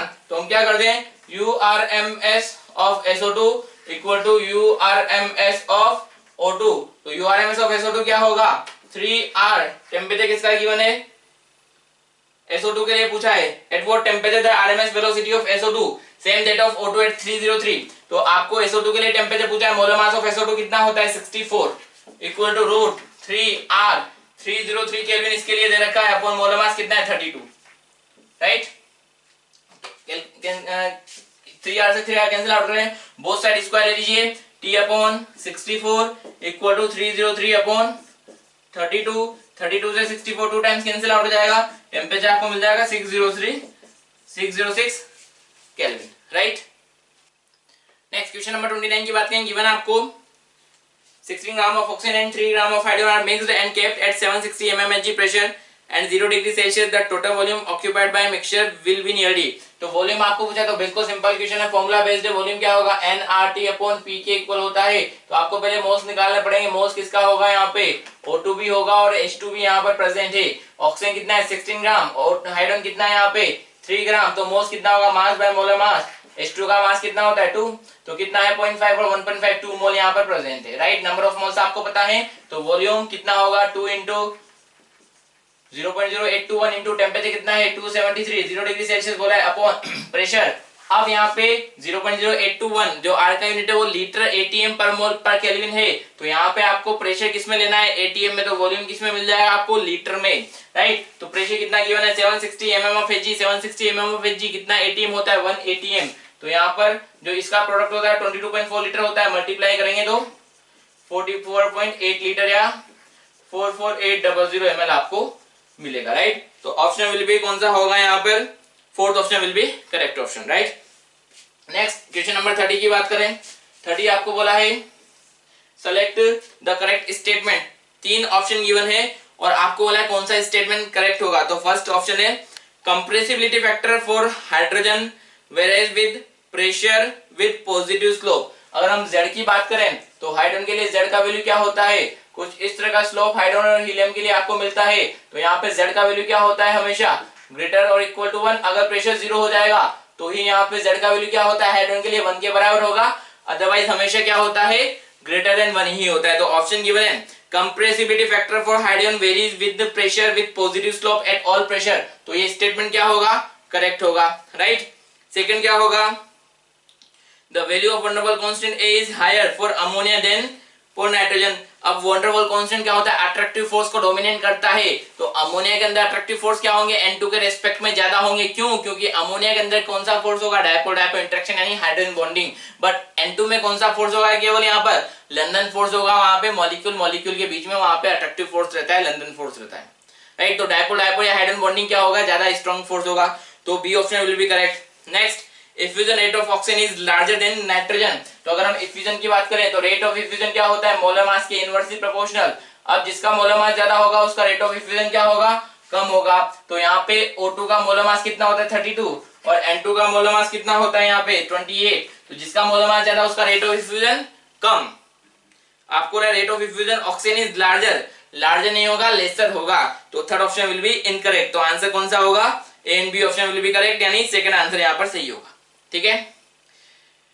नेक्स्ट आपको गिवन है नेक्स्ट 31 क्वेश्चन नंबर 31 गिवन है, क्या गिवन है, initially balloon contain helium H2O2 at same partial pressure and same temperature, what is the partial pressure order after some time if all gas follow diffusion लो, right. अच्छा, यहाँ पे एक ही container था जिसके अंदर क्या है, H2 भी प्रेजेंट है, हीलियम भी प्रेजेंट है और O2 भी प्रेजेंट है।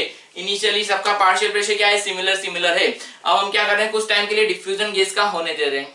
तो कुछ टाइम बाद यहाँ पे प्रेशर का ऑर्डर आपसे पूछा है, यस, पार्शियल प्रेशर का ऑर्डर क्या होगा। अब देखिए कंटेनर के अंदर जो गैस ज्यादा अमाउंट में बची हुई रहेगी, कंटेनर के अंदर जो गैस ज्यादा अमाउंट में यानी ज्यादा मोल्स में बची हुई रहेगी, उसका पार्शियल प्रेशर क्या होगा, ज्यादा होगा। इनिशियली क्या बोला है, इनिशियली बैलून में यहाँ पे सबका पार्शियल प्रेशर क्या है, सिमिलर है, सबका पार्शियल प्रेशर सिमिलर है, यानी इनिशियली सबके मोल्स क्या है, बराबर बराबर प्रेजेंट है। अब जो गैस कंटेनर के अंदर ज्यादा बचेगी उसका पार्शियल प्रेशर फाइनली क्या होगा, ज्यादा होगा, यानी जो गैस ज्यादा बच रही है वो कम डिफ्यूज हो रही है। तो अब आपको ये देखना है किसका डिफ्यूजन ज्यादा है। तो रेट ऑफ डिफ्यूजन क्या होता है, मोलर मास के इनवर्सली प्रोपोर्शनल होता है। जिसका मोलर मास ज्यादा होगा उसका रेट ऑफ डिफ्यूजन कम होगा। अगर हम मोलर मास बात करें, मोलर मास O2 का सबसे ज्यादा होगा, देन मोलर मास हीलियम का सबसे ज्यादा होगा, देन फिर molar mass of H2, right. तो सबसे ज्यादा मोलर मास, उसका रेट ऑफ डिफ्यूजन क्या होगा, सबसे कम। तो अगर हम रेट ऑफ डिफ्यूजन की बात करें तो रेट ऑफ डिफ्यूजन सबसे कम किसका होगा, यहाँ पर जिसका मोलर मास ज्यादा है। तो रेट ऑफ डिफ्यूजन सबसे कम किसका होगा, O2 का, देन हीलियम का, देन H2 का रेट ऑफ डिफ्यूजन क्या होगा, सबसे ज्यादा। यानी यहाँ पे अगर हम सेम टाइम तीनों के लिए कंसीडर करें तो अगर सभी के लिए सेम टाइम रखा जाए तो उस टाइम में सबसे ज्यादा डिफ्यूज कौन हो चुका होगा, H2 डिफ्यूज हो चुका होगा, यानी कंटेनर से बाहर जा चुका होगा। ऑक्सीजन कंटेनर के अंदर सबसे ज्यादा बचा हुआ रहेगा, या क्योंकि ये डिफ्यूज सबसे कम होगा। तो जो कंटेनर के अंदर सबसे ज्यादा बचेगा उसका पार्शियल प्रेशर क्या होगा, सबसे ज्यादा। तो जिसका डिफ्यूजन सबसे कम उसका partial pressure after some time, किसका पार्शियल प्रेशर सबसे ज्यादा होगा, O2 का, देन हीलियम का और देन H2 का, राइट।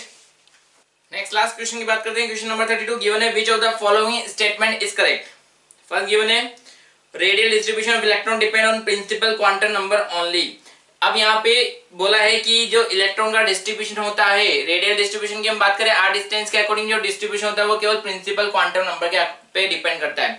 अगर ये केवल प्रिंसिपल क्वांटम नंबर पर ही डिपेंड करता तो हम किसी भी शेल में जाते तो वहां पे एक पर्टिकुलर शेल के हर सब शेल यानी हर ऑर्बिटल का जो कर्व होता है, डिस्ट्रीब्यूशन का कर्व, वो क्या होता है, सिमिलर होता है, यानी उसमें इलेक्ट्रॉन का डिस्ट्रीब्यूशन क्या होता है, सिमिलर होता है। बट हमें पता है एस ऑर्बिटल स्फेरिकल शेप का होता है, उसमें डिस्ट्रीब्यूशन अलग होता है, उसमें रेडियल नोड होता है, राइट।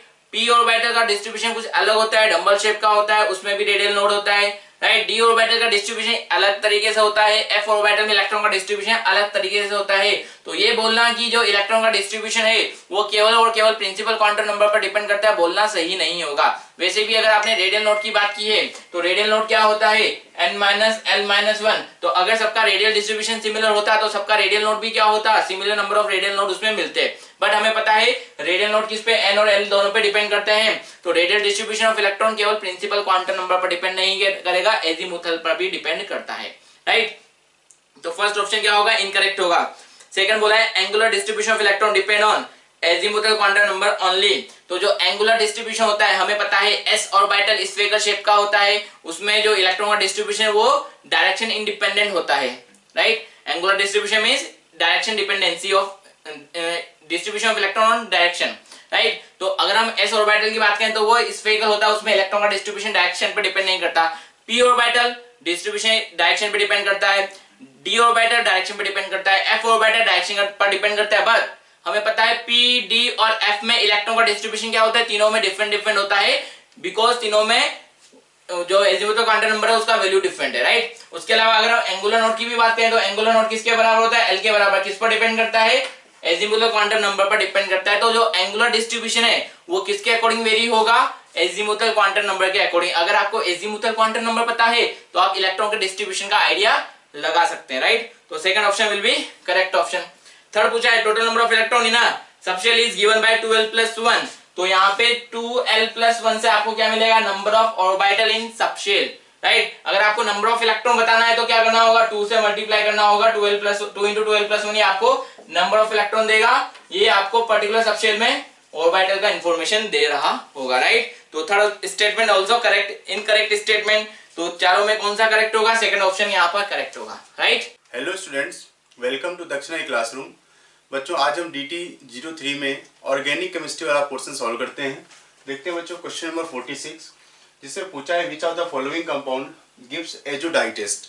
तो बच्चों अगर हम एजोडाई टेस्ट की बात करें तो एजोडाई टेस्ट होता है बच्चों प्राइमरी एरोमेटिक एमीन्स में,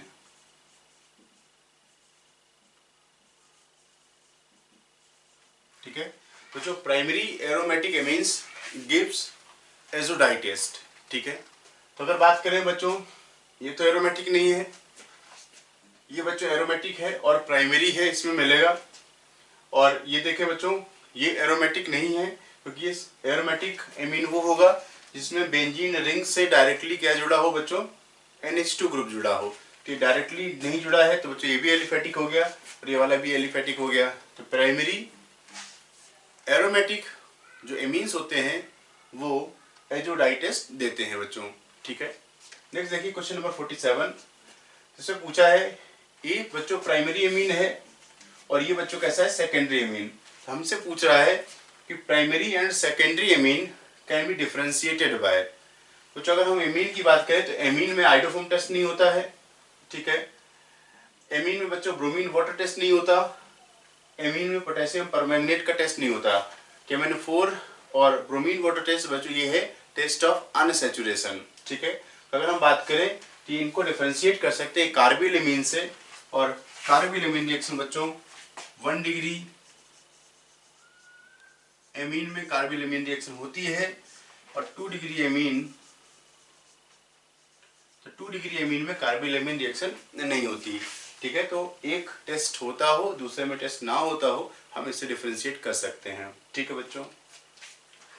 नेक्स्ट देखिए क्वेश्चन नंबर 48, कह रहा है कि कुछ टेस्ट गिवन है, उनमें से हमें इनकरेक्ट मैच को आइडेंटिफाई करना है। देखिए बच्चों, इसमें हमने आपको तरीका बताया था कि कंपाउंड जो फंक्शनल ग्रुप है उसमें जो रिएजेंट का इस्तेमाल कर रहे हैं कि कौन सा किसके साथ टेस्ट देता है और क्या कलर या प्रेसिपिटेट बनता है, वही हमारे लिए इम्पोर्टेंट था, ठीक है। तो कार्बोहाइड्रेट बच्चों अल्फा नेप्थॉल जो कि मॉलिस टेस्ट देता है, ये सही है बच्चों। नाइट्रो इथेन बच्चों NO2 ग्रुप है और NO2 का जो टेस्ट है मोलिकिन बार्कर टेस्ट होता है बच्चों NO2 के लिए, जिसमें जिंक, अमोनियम क्लोराइड और सिल्वर नाइट्रेट का हम इस्तेमाल करते हैं, ये भी बिल्कुल सही है बच्चों। अगर फिनॉल की बात करें तो फिनॉल में ये ल्यूकास रिएजेंट का टेस्ट बच्चों फिनॉल में नहीं होता। फिनॉल क्या देता है, फेरिक क्लोराइड टेस्ट देता है। तो आपको इनकरेक्ट मैच मिल गया है बच्चों। अगर फोर्थ ऑप्शन की बात करें तो बेंजोइक एसिड है, benzoic acid sodium bicarbonate test देता है। ठीक है, नेक्स्ट है which of the following compound can give test with Tollens reagent. TR क्या है बच्चों, Tollens reagent, and yellow precipitate with iodine and NaOH। ठीक है, तो ये क्या है बच्चों, ये है आयोडोफॉर्म टेस्ट है, आयोडोफॉर्म टेस्ट। ठीक है, हमसे पूछ रहा है कि इसमें टॉलेंस टेस्ट भी मिलता हो, और टॉलेंस टेस्ट बच्चों कहां पर मिलता है, एल्डिहाइड्स में मिलता है, फॉर्मेल्डिहाइड में मिलता है। जैसे एल्डिहाइड में फॉर्मेल्डिहाइड है बच्चों, एसिटल्डिहाइड है, जैसे बेंजल्डिहाइड है। ठीक है, इनमें बच्चों टॉलेंस टेस्ट मिलता है, और आयोडोफॉर्म भी चाहिए। ठीक है, तो अगर बच्चों हम बात करें तो इसकी बात करें बच्चों, ये कौन है, ये बच्चों है फॉर्मेल्डिहाइड। तो फॉर्मेल्डिहाइड में टॉलेंस टेस्ट तो मिलेगा, लेकिन बच्चों इसमें आयोडोफॉर्म टेस्ट नहीं मिलेगा। ठीक है, तो ये आयोडोफॉर्म के लिए जरूरी क्या है कि अगर कोई एल्डिहाइड है तो उसके पास अल्फा CH3 होना चाहिए। अगर अल्कोहल है तो इस तरीके का अल्कोहल जिसमें बीटा CH3 चाहिए। ठीक है, तो बात करें बच्चों टॉलेंस रिएजेंट, अल्कोहल में तो नहीं होता। ठीक है, अब देखिए बच्चों इसमें, तो इसमें अगर हम बात करें तो टॉलेंस रिएजेंट मिलाते हैं तो टेस्ट मिलेगा सिल्वर मिरर का फॉर्मेशन। और अगर आयोडोफॉर्म की बात करें तो आयोडोफॉर्म टेस्ट भी इसमें बच्चों हो जाएगा। ठीक है, तो दोनों ही पूछे, दोनों ही मिलते हों, इसमें मिलेंगे बच्चों, ये आंसर मिल चुका है हमें। ठीक है बच्चों, इसमें देखिए अल्फा CH3 नहीं है तो ये टॉलेंस टेस्ट तो दे देगा, लेकिन आयोडोफॉर्म टेस्ट नहीं मिलेगा बच्चों। इसमें कीटोन है, कीटोन में टॉलेंस टेस्ट नहीं होता, आयोडोफॉर्म हो जाएगा। बच्चों नेक्स्ट क्वेश्चन देखते हैं 50, जिसमें पूछा है which are the following statement is incorrect. देखिए बच्चों, तो पहला कह रहा है कि phenol gives positive bromine water test. तो बच्चों ये स्टेटमेंट सही है, फिनॉल में ब्रोमीन वाटर टेस्ट होता है। और बच्चों फिनॉल ब्रोमीन वाटर के साथ क्या देता है, व्हाइट प्रेसिपिटेट बनाता है। ठीक है बच्चों, ये मैंने आपको बताया था। नेक्स्ट है aniline gives fall smelling compound on reaction with chloroform and KOH। तो बच्चों ये स्टेटमेंट भी सही है। ये कार्बिल अमाइन टेस्ट है बच्चों। तो एनिलीन में ये टेस्ट होता है, और एनिलीन बच्चों आइसोसाइनाइड में कन्वर्ट होता है। ठीक है, तो आइसोसाइनाइड बनने की वजह से बच्चों इसमें फॉल स्मेलिंग कंपाउंड का फॉर्मेशन होता है। ठीक है बच्चों, फिर कह रहा है कि formic acid gives positive tolerance test. बच्चों अगर हम एसिड में बात करें तो फॉर्मिक एसिड है HCOO एंड OH। तो जो फॉर्मिक एसिड एक ऐसा एसिड है जिसमें COOH होने के बावजूद इसमें टॉलरेंस टेस्ट मिलता है, क्योंकि टॉलरेंस रिएजेंट इसको ऐसे समझता है कि इसमें CHO प्रेजेंट है और वो सिल्वर मिरर का फॉर्मेशन करता है। तो ये स्टेटमेंट भी सही है। बच्चों पूछ रहा है इनकरेक्ट, तो एक ही बचा, nitrobenzene gives positive tolerance test. तो बच्चों नाइट्रोबेंजीन में टेस्ट नहीं होता कि नाइट्रोबेंजीन में अगर हम टॉलरेंस रिएजेंट मिलाते हैं तो कुछ भी नहीं होता। ठीक है, तो नाइट्रोबेंजीन का टॉलरेंस टेस्ट नहीं है बच्चों। ठीक है, नेक्स्ट देखिए, which are the following compound can not give iodoform test. तो बच्चों हमने आयोडोफॉर्म टेस्ट के लिए आपको बताया है कि आयोडोफॉर्म टेस्ट के लिए हमें चाहिए इस तरीके का कंपाउंड, या अगर अल्कोहल है तो कुछ ऐसा अल्कोहल चाहिए बच्चों। ठीक है, तो मतलब कार्बोनिल कंपाउंड और अल्कोहल में ये टेस्ट मिलता है बच्चों, एसिड का ये टेस्ट नहीं होता। ठीक है, तो ये नहीं है बच्चों। यहाँ पर तो मिलेगा अल्फा CH3 है। ठीक है बच्चों, देखिए इसमें अल्फा CH3 है, कीटोन की वजह से मिल जाएगा, लेकिन ये अल्कोहल में अल्फा बीटा CH3 चाहिए आपको बच्चों, अल्फा बीटा CH3, लेकिन अल्कोहल की साइड से नहीं मिलेगा। लेकिन बच्चों ये पूरा कंपाउंड में येलो प्रेसिपिटेट का फॉर्मेशन होगा। ठीक है, अगर बच्चों इसकी बात करें तो अल्फा बीटा CH3 है, इसमें भी टॉलरेंस टेस्ट मिलेगा, ये आइडोफॉर्म टेस्ट मिलेगा। जहां पर नहीं मिलेगा वो है बच्चों फर्स्ट वाला, ठीक है। नेक्स्ट देखिए, an organic compound does not react with Lucas reagent. बच्चों अगर हम ल्यूकास रिएजेंट की बात करें तो जो रेट होता है रिएक्शन का वो 3 डिग्री, 2 डिग्री और 1 डिग्री अल्कोहल। तो जो प्राइमरी अल्कोहल जो होते हैं वो ल्यूकास रिएजेंट से रिएक्ट नहीं करते हैं, ठीक है। तो an organic compound does not react with Lucas reagent, तो प्राइमरी अल्कोहल रिएक्ट नहीं करता। तो प्राइमरी अल्कोहल कौन सा हो सकता है? ये है और ये है, ठीक है। तो आंसर में मतलब फर्स्ट ऑप्शन तो कट गया, ये तो नहीं होगा। अब सेकंड, थर्ड और फोर्थ में से आंसर हमें मिल सकता है। अब देखिए इसके बाद भी क्या कह रहा है कि but give white precipitate with Tollens reagent. तो जो टॉलेंस रीजन के साथ व्हाइट प्रेसिपिटेट कौन बनाते हैं? Terminal alkyne, terminal alkyne. तो जो आपको याद होगा तो टर्मिनल एल्काइन में चूंकि एसिडिक एच होता है, एसिडिक एच की होने की वजह से वो जो टर्मिनल एल्काइंस होते हैं बच्चों वो टॉलेंस रीजन के साथ व्हाइट प्रेसिपिटेट देते हैं। तो आप बच्चों हमें ये देखना है कि इनमें टर्मिनल अल्काइन कौन सा है। तो बच्चों ये तो टर्मिनल रहा नहीं, तो ये तो कट गया, ठीक है। टर्मिनल का मतलब बच्चों आपको एसिडिक एच देखना है। तो ये sp कार्बन से जुड़ा हुआ हाइड्रोजन है, यही आंसर आ गया। और ये वाला भी आंसर अब बच्चों आपका नहीं रहा, ठीक है। तो देख रहे हैं बच्चों हम कितनी आसानी से आंसर्स को बता पा रहे हैं।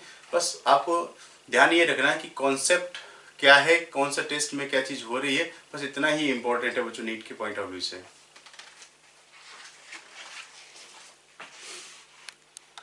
नेक्स्ट क्वेश्चन देखते हैं जिसमें गिवन है कंपाउंड है जिसका मॉलिक्यूलर फॉर्मूला है C6H12 does not absorb hydrogen. मतलब हाइड्रोजन को एब्जॉर्ब नहीं करता, मतलब वो कंपाउंड कैसा है? सैचुरेटेड है। In the presence of nickel it forms 2 monochloro isomers on photochlorination. तो बच्चों देखिए सारे के सारे कंपाउंड गिवन है जिसमें 6 कार्बन है और मॉलिक्यूलर फॉर्मूला बच्चों C6H12 है। अब बच्चों मेन चीज है इसमें हमें फोटो क्लोरिनेशन करने पर 2 प्रोडक्ट ही बनाने हैं। अगर बच्चों हमने इसका क्लोरिनेशन किया इन द प्रेजेंस ऑफ लाइट, ठीक है, बच्चों इसमें सब के सब कार्बन एक जैसे ही है, एक ही प्रोडक्ट बनेगा। तो आपको कितने चाहिए? 2 प्रोडक्ट्स, ठीक है। तो 2 नहीं बनते। अगर बच्चों इसमें बात करें तो ये A, B और C और ये C और ये D और ये D, इसमें बच्चों मिले 4 प्रोडक्ट, आपको चाहिए 2। अगर बच्चों इसमें देखें तो A, B और बच्चों सब के सब ये एक जैसे ही हैं, इसमें ही मिलेंगे 2 प्रोडक्ट। अगर आप बच्चों इसमें देखते तो इसमें देखिए ये A, B और ये C, फिर ये C और ये बच्चों B और ये A, सब एक जैसा सिमेट्रिक टाइप का नजर आता है। तो इसमें मिलते हैं बच्चों आपको 3 प्रोडक्ट। तो अगर 2 प्रोडक्ट की बात करें तो बच्चों आपका आंसर है 3, ठीक है। नेक्स्ट क्वेश्चन देखिए, अरेंज इन इंक्रीजिंग पीके। बच्चों पीके का मतलब कुछ ऐसे लिखना है बच्चों, आपको अरेंज करना है। तो यहाँ पर जो सबसे आगे होगा वो होगा लीस्ट एसिडिक, ठीक है, क्योंकि आपको पता है बच्चों acidic strength inversely proportional to pKa. जिसका पीकेए ज्यादा होगा उसका एसिडिक स्ट्रेंथ कम होगा। जब हमें अरेंज करना हो इंक्रीजिंग पीके तो मतलब लीस्ट एसिडिक को सबसे आगे रखना है। तो बात करें बच्चों देखिए COOH ग्रुप सभी में है, कार्बोक्सिलिक एसिड है बच्चों। अब देखिए ये ग्रुप प्लस आई का है, ये प्लस आई का ग्रुप है बच्चों और ये भी प्लस आई का ग्रुप है। तो आपको पता है acidic strength inversely proportional to plus I power, ठीक है। तो जिसका प्लस आई पावर ज्यादा होगा उसका एसिडिक स्ट्रेंथ कम होगा, ठीक है। तो ज्यादा प्लस आई पावर किसका है बच्चों? अगर हम प्लस आई पावर की बात करें तो सबसे आगे B होगा, फिर बच्चों ये A होगा और फिर आएगा बच्चों आपका C वाला पीछे हो जाएगा, ठीक है। तो इसका मतलब ये है कि जिसका प्लस आई पावर ज्यादा होगा उसका एसिडिक स्ट्रेंथ कम, और एसिडिक स्ट्रेंथ कम तो उसका पीके क्या होगा बच्चों? उसका पीके ज्यादा होगा, ठीक है। तो एसिडिक स्ट्रेंथ कम होगा तो पीके ज्यादा होगा, ठीक है। कम एसिडिक स्ट्रेंथ मतलब ज्यादा पीके। तो यही बच्चों ऑर्डर हो गया C, A और B का। तो ऐसा ऑर्डर आपको मिला ऑप्शन फर्स्ट में, ठीक है। तो B क्या है बच्चों? B है लीस्ट एसिडिक, ठीक है। लीस्ट एसिडिक मतलब क्या है, उसका पीके हाई होगा। ठीक है, तो बच्चों हमने इसको सॉल्व कर लिया। अब बच्चों नेक्स्ट क्वेश्चन देखते हैं। नेक्स्ट देखिए, क्वेश्चन नंबर 55 में अरेंज करना है इंक्रीजिंग बेसिक स्ट्रेंथ। तो बेसिक स्ट्रेंथ इनमें किसका ज्यादा होगा? तो नो डाउट बच्चों ये देखिए, ये जो ए है ये एलिफेटिक एमीन है। ठीक है, बी और डी और सी भी एलिफेटिक एमीन्स ही हैं बच्चों, और जो ई वाला है वो अमोनिया है। बच्चों ए वाला इसमें अगर बात करें, क्योंकि बी में भी इलेक्ट्रॉन विटाइन ग्रुप है, ठीक है, सी में भी बच्चों इलेक्ट्रॉन विटाइन ग्रुप है, डी में भी इलेक्ट्रॉन विटाइन ग्रुप है। ठीक है, और बच्चों ई क्या है? अमोनिया है। ठीक है, तो ए वाला तो सबसे आगे होगा, क्योंकि बी सी और डी में इलेक्ट्रॉन विड्रॉइंग ग्रुप प्रेजेंट है। और बच्चों अगर हम अमोनिया की बात करें तो अमोनिया से ज्यादा एसिडिक होता है प्राइमरी एमीन। ठीक है, aliphatic amines are more basic than ammonia. ये बात बच्चों हमने बताई थी कि एलिफेटिक जो एमीन्स होते हैं they are more basic than ammonia. तो एलिफेटिक एमीन सबसे आगे होगा, ए सबसे आगे होगा। तो ए सबसे आगे किस ऑप्शन में है बच्चों? हम दो तरह के ऑप्शन नजर आते हैं बच्चों हमें, थर्ड और फोर्थ। ठीक है, तो थर्ड और फोर्थ से आंसर निकल के आएगा।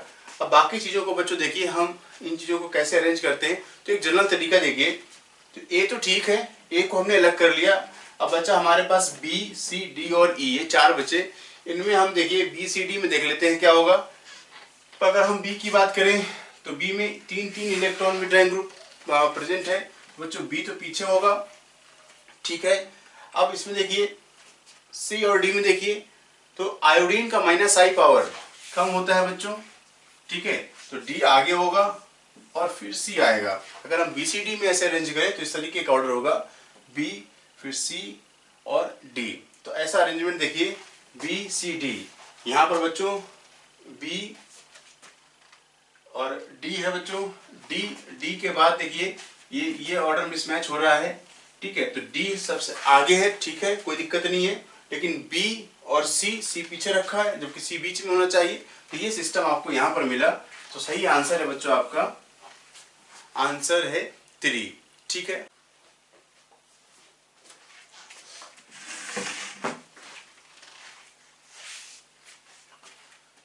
तो नेक्स्ट क्वेश्चन देखते हैं 56, जिसमें हमें पूछा है correct order regarding minus I effect.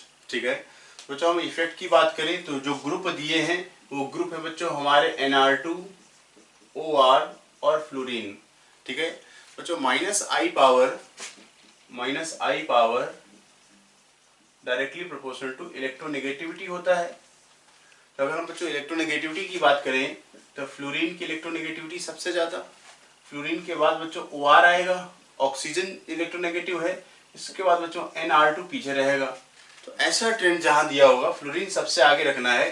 तो बच्चों फ्लोरीन सबसे आगे, बच्चों इसमें तो पीछे कर दिया है, यहाँ पर भी बच्चों पीछे है फ्लोरीन, इसमें आगे है। तो बच्चों आंसर आ गया आपका ये। ठीक है, आंसर है 3।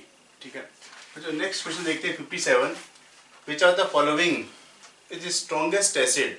तो बच्चों स्ट्रॉन्गेस्ट एसिड अगर बात करें तो क्लोरोपेंटेनोइक एसिड सभी हैं। 5 कार्बन वाला एसिड है, तो बच्चों सबके सब क्लोरोपेंटेनोइक एसिड हैं। अब बच्चों ये 2 क्लोरो, 3 क्लोरो, 4 क्लोरो और 5 क्लोरो। तो अगर हम बात करें बच्चों, ठीक है, COOH 1 2 3 4 एंड 5। तो 2 क्लोरो मतलब बच्चों क्या है, ये इलेक्ट्रॉन विड्रॉइंग ग्रुप, क्योंकि सभी के सभी क्लोरीन है बच्चों। तो क्लोरीन का electron withdrawing power, inductive effect की बात करें बच्चों तो माइनस आई पावर इस सेकेंड पोजीशन पर ज्यादा होगा। ठीक है, तो यहाँ पर माइनस आई पावर ज्यादा होने की वजह से, ठीक है बच्चों, यहाँ पर माइनस आई पावर क्या होगा, ज्यादा होगा। ठीक है, और माइनस आई पावर जो होता है बच्चों वो एसिडिक स्ट्रेंथ को बढ़ाता है। It is directly proportional to acidic strength. ठीक है, तो सेकेंड पोजीशन पर इंडक्टिव इफेक्ट ज्यादा होने की वजह से 2 chloro pentanoic acid is the strongest acid. ठीक है, 3 और 4 और 5 इसमें बच्चों इफेक्ट क्या है, वीक रहेगा। ठीक है, नेक्स्ट है बच्चों मोस्ट स्टेबल कार्बेनाइन। तो बच्चों कार्बेनाइन की बात करें तो ये 3 डिग्री है, ये 2 डिग्री है, ये 1 डिग्री है और ये 3 डिग्री है। तो अगर हम जनरल स्टेबिलिटी देखें बच्चों तो 3 डिग्री, फिर 2 डिग्री और 1 डिग्री, और उससे भी आगे होता है बच्चों CH3 माइनस। ठीक है, तो अगर कार्बेनाइन की स्टेबिलिटी देखें हम बच्चों, तो सबसे स्टेबल कार्बेनाइन इनमें अगर है तो ठीक 3 डिग्री वाला तो वीक है। तो प्राइमरी, और प्राइमरी कौन सा है बच्चों? थर्ड। इसमें बच्चों आंसर है 3।